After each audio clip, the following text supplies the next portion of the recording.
Maayong adlaw day sa tuwa no mga karaho. Naa na siya nang-invite na tog hab-hab. Unsa na lang yung kailan taon na sa kuan aw kaon. Anga oy.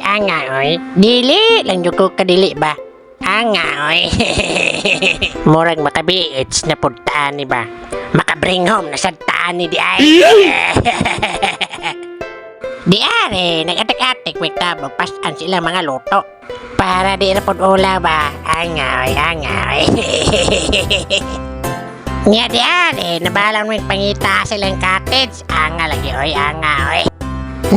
Pa dyan tayo kauban nga mo nagbuang-buang. Samtang nagkatoyak may nangita mis cottage. Ang akong kauban. Anga, dyan kayong tawana oy. Iyang ipasan ang luto din nagsinggit-singgit. Og, puto mo diha. Anga oy. Murag ako may maipit sa daan eh. LOL! Pag abot na mo sa cottage, ligo sa dumidaan ay kaon para kurogot mon. Mura-mura de taglawaan eh. Pagot mon ay pakanon. Bantog rainit kayo kinaligo mo ng adlaw. Angaw.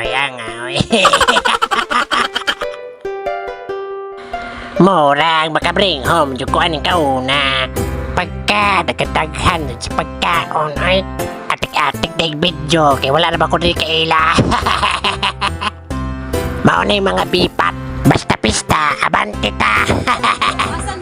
Ambi kong pista rin, abante yun aning mga amaw. Hasta man na birthday. Angaw, ipanghilamos mga sudan. Hinay. Mga unita ninyo mga karaho. Pag human na mo kaon, ipakanta manoon mi. Naipit mo sa tani. Angaw. Wow.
Taman mga karaho no? Angaw.